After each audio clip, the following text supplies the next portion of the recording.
어떤 인생이 되어야 할까?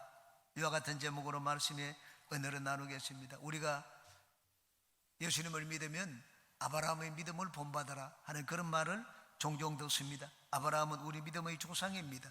아브라함이 과연 하나님을 어떻게 믿었길래 우리들의 믿음이 조상이 되었습니까? 예수님을 믿는 우리가 우리 주위의 사람들, 우리 가족들, 동료나 친구들에게 믿음의 본을 보이기 위해서는 우리가 어떤 인생을 살아야 되겠습니까? 오늘 이 말씀을 중심으로 세 가지를 같이 살펴보고 은혜를 나누겠습니다. 첫째, 은혜를 입어야 됩니다. 한번 따라해 주시기 바랍니다. 은혜를 입자. 믿음의 사람이 되기 위하여 절대적으로 필요한 것이 하나님의 은혜입니다. 세상은 경험과 지식과 학문이 많다고 해서 믿음의 사람이 되는 것이 아닙니다.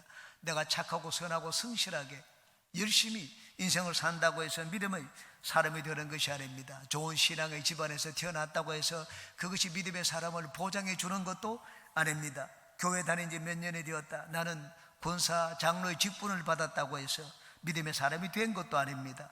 우리가 십자가를 집에 걸고 목에 걸고 집에 교표를 붙여놓는다고 해서 내가 믿음의 사람이 된 것이 아닙니다. 그렇게 함으로 우리는 종교인임을 세상에 보일 수는 있어도 믿음의 사람이 된 것은 아닙니다. 유대인들은 자기들이 좋은 혈통을 가졌다고 자랑을 했습니다. 아브라함이 후손임을 자랑했습니다. 육체 할례를 받은 것을 자랑했습니다.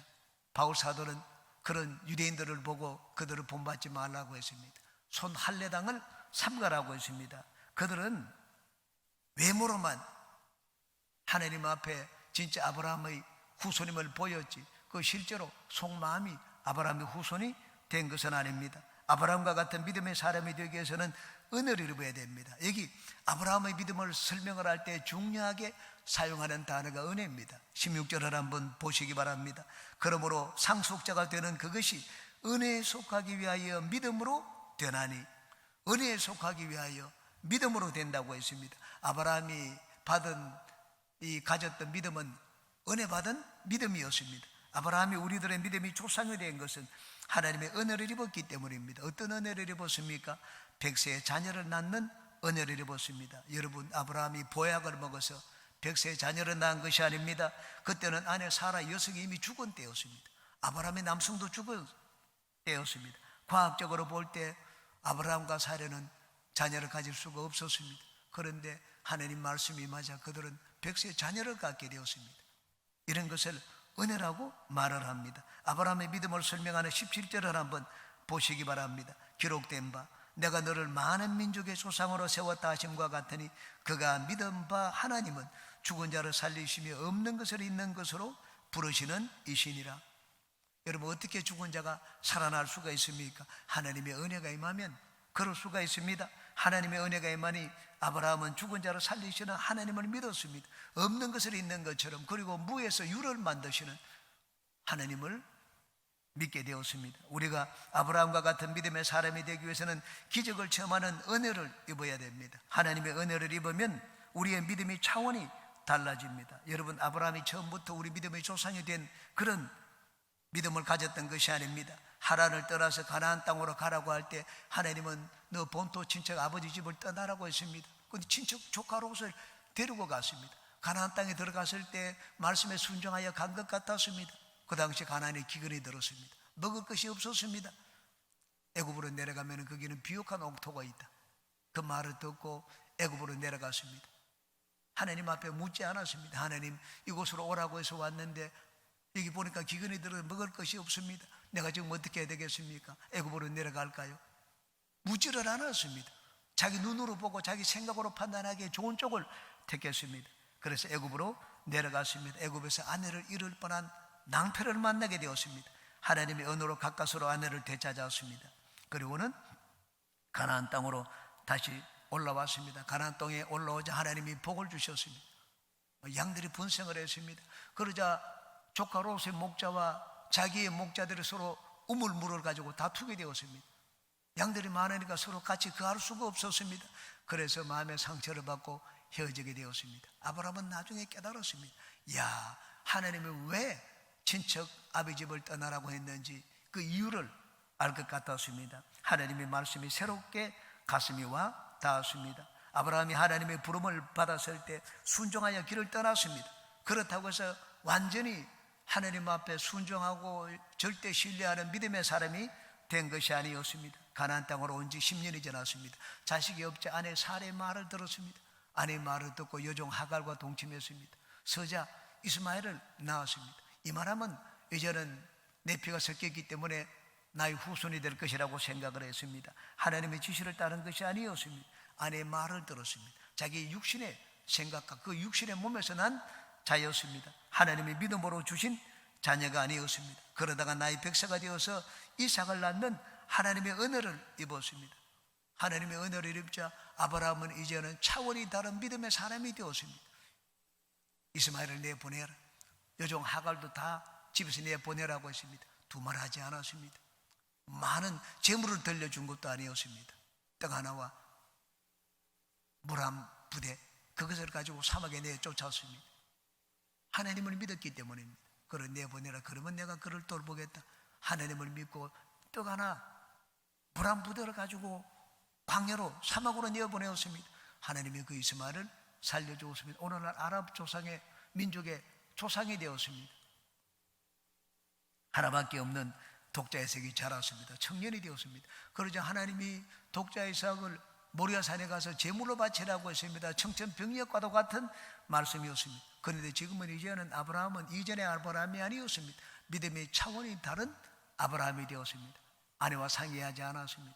주저하거나 머뭇거리지도 않았습니다. 날이 밝기가 무섭게 아들을 데리고 모시아산에 제물로 가서 바쳤습니다. 하나님의 은혜가 없이는 아브라함과 같은 믿음의 사람이 될 수가 없었습니다. 하나님을 믿는 우리가 차원 높은 믿음을 하나님과 사람들 앞에 보이기 위해서는 하나님의 은혜를 입어야 됩니다. 수가성 우문가 여인은 예수님으로부터 성령의 생수를 마시는 은혜를 입었습니다. 그 즉시로 사람이 변화가 되었습니다. 물고기를 버려두었습니다. 자기 일을 하는 건 이순이었습니다. 마을로 달려갔습니다. 사람들에게 복음을 전했습니다. 이전에는 생각지도 않았던, 상상도 해보지 못한 그런 행동을 하게 되었습니다. 베드로는 밤새도록 고기를 잡는데 허탕을 쳤습니다. 그런데 예수님이 말씀을 주셨습니다. 깊은 데로 가서 그물을 내려 고기를 잡아라. 어처구니 없는 말씀을 주셨습니다. 그런데 이번에는 달랐습니다. 내가 밤새도록 허탕을 쳤지만 이번에는 주님의 말씀을 의지하여 가서 내가 그물을 내리겠습니다. 과연 그렇게 했더니 그물이 찢어질 듯이 많은 고기를 잡았습니다. 소름이 끼쳤습니다. 예수님이 누구신지 알게 되었습니다. 예수님 앞에 나와서 주의 이름을 고백했습니다. 예수님이 네가 앞으로는 사람을 취하게 되리라 말씀을 했습니다. 베드로는 배와 그물을 버려두고 모든 걸 버려두고 예수님을 따라 나섰습니다. 놀라운 변화였습니다. 어떻게 그럴 수가 있었습니까? 예수님 앞에 은혜를 입었기 때문입니다. 변화되기를 원하는 여러분, 믿음으로 살기를 원하는 여러분들은 하나님 앞에 은혜를 입으시기를 주님의 이름으로 축원합니다. 두 번째입니다. 감사하는 사람이 되어야 합니다. 한번 따라 하시기 바랍니다. 감사하는 사람이 되자. 우리가 하나님의 은혜를 입으면서 은혜 가운데 살기 위해서는 무엇보다도 감사해야 됩니다. 우리는 무엇보다 일상적인 삶에서 하나님의 은혜를 감사해야 됩니다. 코로나19가 우리에게 준 것이 무엇입니까?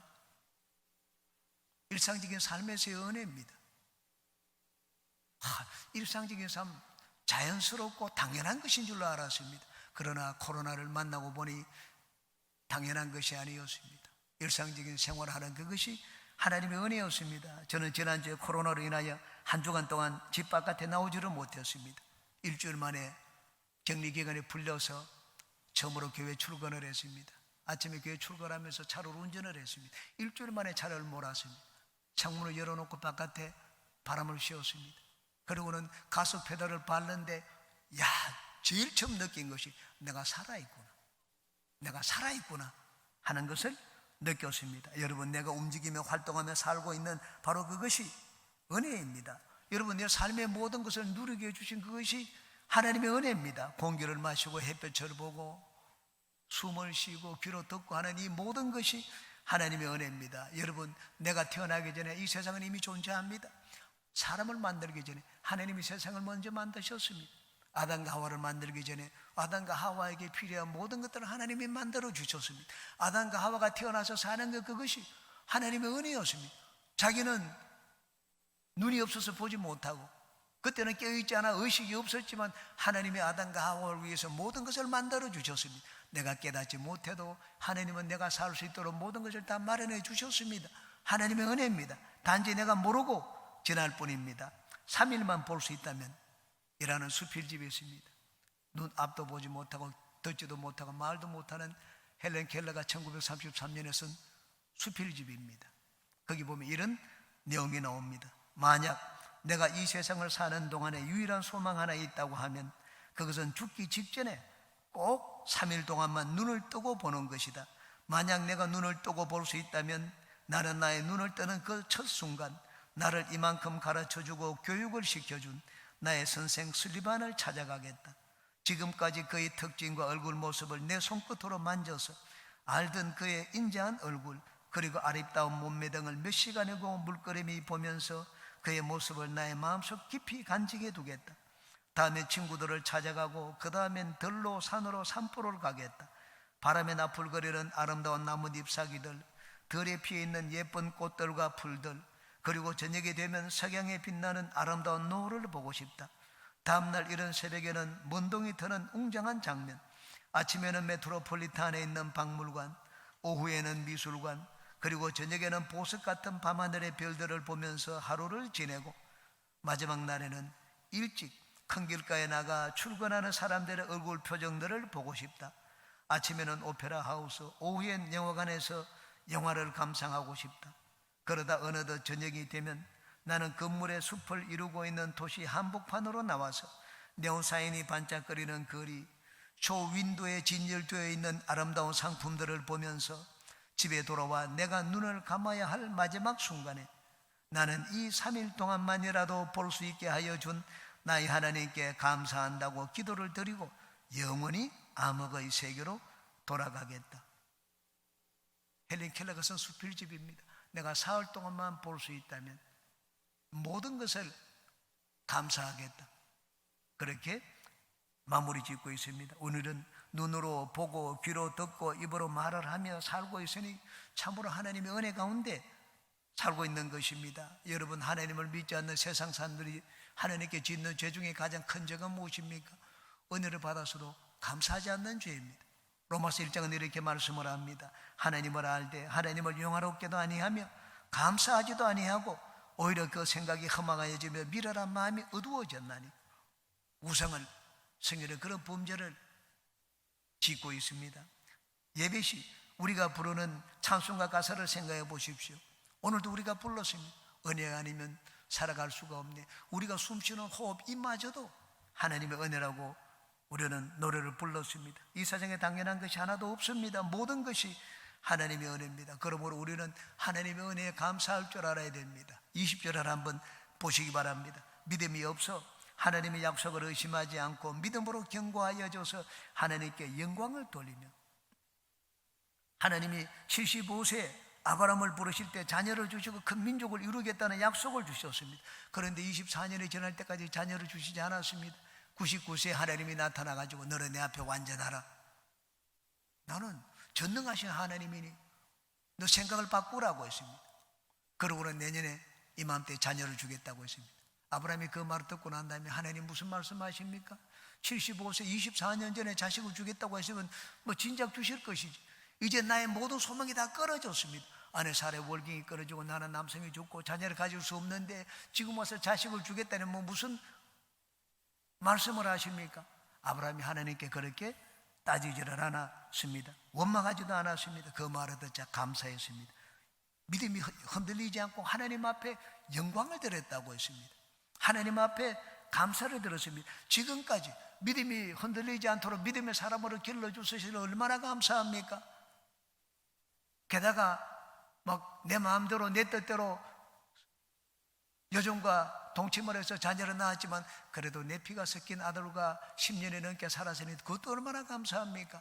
이제는 내 몸에서 난 아들, 살아가는 아내 사라에게서 자녀를 주시겠다고 하니 얼마나 감사합니까? 지금까지 24년이 지나고 하나님이 보여주시지 않았는데도 내 믿음이 흔들리지 않도록 지켜주셨으니 얼마나 감사합니까?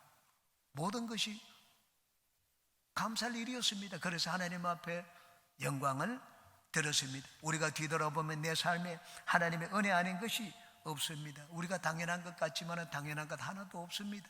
보는 것이 은혜고 듣는 것이 은혜입니다.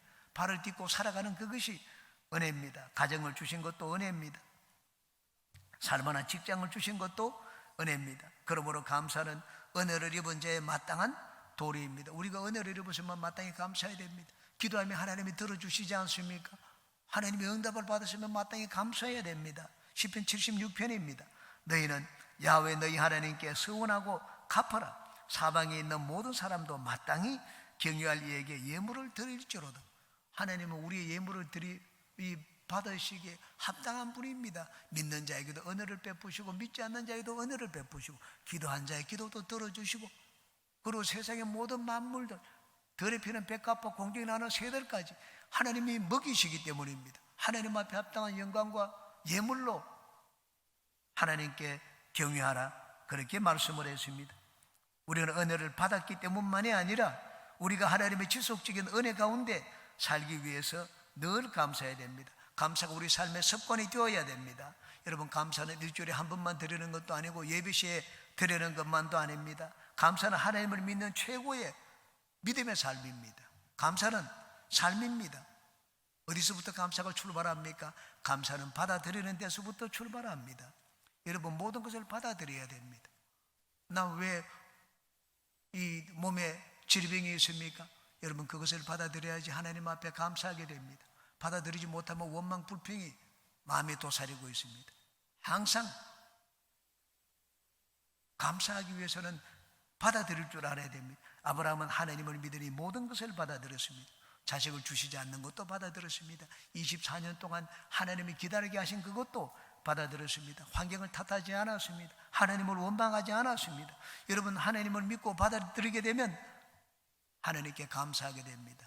우리가 하나님을 믿고 모든 것을 받아들이고 감사하는 삶을 살면 우리는 하나님의 크고 비밀한 일을 체험하게 됩니다. 여러분은 모든 것을 받아들이고 감사하는 믿음의 사람이 되어서 하나님의 크고 비밀한 은혜를 여러분 산 가운데 많이 체험하며 사시기를 주님의 이름으로 축원합니다. 세 번째입니다. 본이 되는 사람이 되어야 합니다. 한번 따라 하시기 바랍니다. 본이 되는 사람이 되자.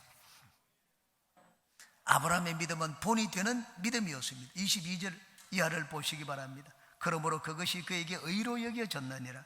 그에게 의로 여겨졌다 기록된 것은 아브라함만 위한 것이 아니요 의로 여기심을 받을 우리도 위함이니 곧 예수 우리 주를 죽은 자 가운데서 살리신 이를 믿는 자니라. 아브라함은 믿음의 큰 연달을 받았습니다. 하나님이 자식의 약속을 하나님께 받았지만 그 약속이 이루어지는데 무려 25년이나 걸렸습니다. 아버지 집을 떠나는 그런 아픔도 겪었습니다. 하나님 나중에는 그냥 독자의 사역을 모리아 산에 제물로 바치는 그런 혹독한 시험을 당하기도 했습니다. 왜 그런 시험을 당했습니까? 우리를 위해서입니다. 그런 것을 통하여 하나님은 믿음이 무엇인지, 어떤 것이 하나님을 믿는 믿음인지 온 세상 사람들에게 보이기를 위해서입니다. 믿음을 보이기 위해서 하나님이 아브라함을 택했습니다. 우리를 위해서 믿음의 본을 삼기 위해서입니다. 하나님은 우리에게 각종 은혜를 베푸십니다. 은혜를 베푸시는 이유가 어디 있습니까? 나 혼자 잘 먹고 잘 살라고 그렇게 하시는 것입니까?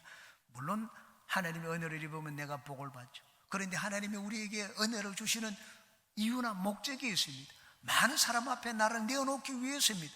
많은 사람 앞에 본을 삼기 위하여 나에게 은혜를 베푸시는 것입니다. 그러므로 하나님께 은혜를 입은 사람은 하나님께서 은혜 베푸시는 이유를 바로 깨달아야 됩니다. 많은 사람의 유익을 위해서, 그들을 위해서 하나님이 나에게 은혜를 베푸시는 것입니다. 아브라함은 진실로 우리들의 믿음의 조상입니다. 하나님을 믿는 신앙이 어떠해야 되는지를 우리들에게 보이기 위해서, 예수님을 믿는 신앙은 어떤 믿음이어야 되는지를 우리에게 보이기 위해서 하나님이 아브라함을 택했습니다.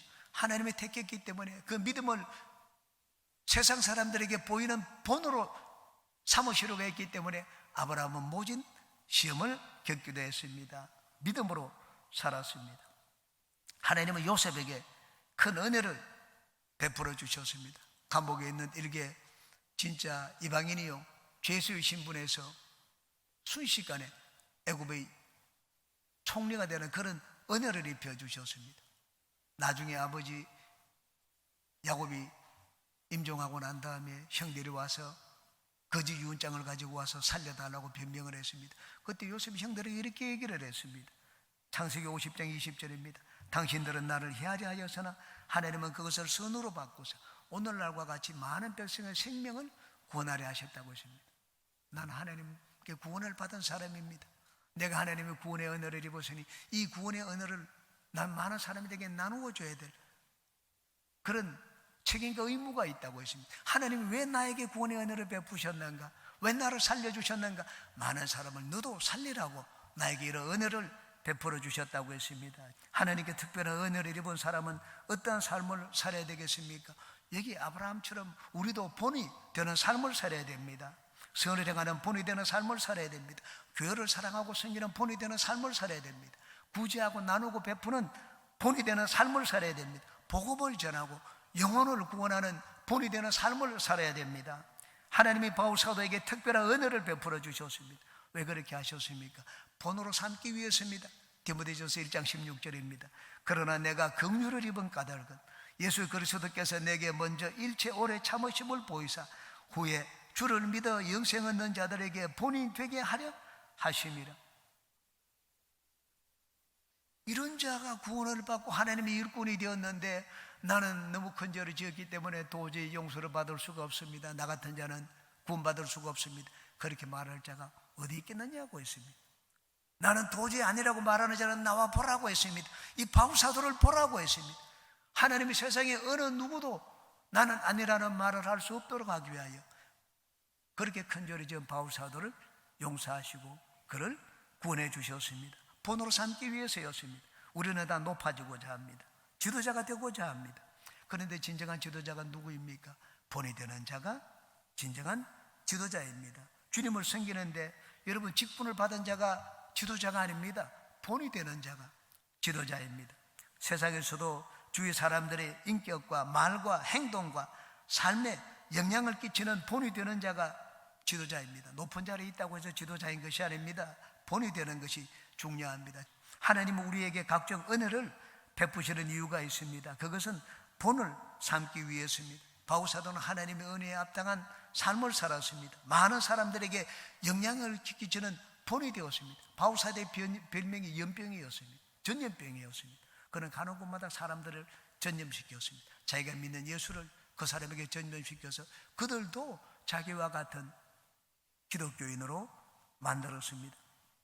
하나님은 우리에게 치료와 건강과 재물의 복을 주시고 놀라운 영적인 은혜를 주시는 이유가 있습니다. 그것은 하나님을 믿고 섬기는 본을 삼기 위해서입니다. 하나님의 은혜를 구하는 여러분들 그리고 하나님의 은혜를 입은 분들은 많은 사람을 변화시키는 본이 되시기 바랍니다. 여러분, 내가 지위가 있다고 해서 사람들을 변화시킬 수 있는 것이 아닙니다. 권력을 가지고 힘으로 사람을 변화시키는 것이 아닙니다. 본이 되어야 됩니다. 부모가 자녀를 변화시키기 위해서는 여러분 부모의 힘으로 자녀를 변화시킬 수가 있습니까? 부모가 역할 모델의 본이 되어야 됩니다. 진실한 성품의 본이 되어야 됩니다. 믿음의 삶의 본이 되어야 됩니다. 우리가 본을 보여야 될 진짜 모습은 어떤 모습입니까? 그건 예수 그리스도의 모습입니다. 하나님은 우리가 예수 그리스도를 세상에 보이기를 원합니다. 하나님 우리에게 모든 은혜를 베푸시는 것은 예수 그리스도를 닮도록 만들기 위해서입니다. 그래서 세상에 예수 그리스도를 보이도록 하기 위해서입니다. 그러므로 은혜를 입은 여러분들은 내가 누구처럼 되어야 될까? 마땅히 그분을 생각하시기 바랍니다. 예수님처럼 닮도록 하기 위하여 하나님 우리에게 은혜를 베푸십니다. 왜 능력을 주십니까? 예수님처럼 나가서 섬기라고 우리에게 능력을 베푸시는 것입니다. 왜 우리에게 풍성한 복을 주십니까? 예수님의 그 생명을 나누어 준 것처럼 우리도 나누어 주라고 하나님은 우리에게 은혜를 베푸시는 것입니다. 여러분은 하나님의 큰 은혜를 입어서 기도에도 예수님의 본을 보이고 섬김에도 예수님의 본을 보이고 전도와 능력에도 예수님의 본을 보이는 모든 분들이 되시기를 주님의 이름으로 축원합니다.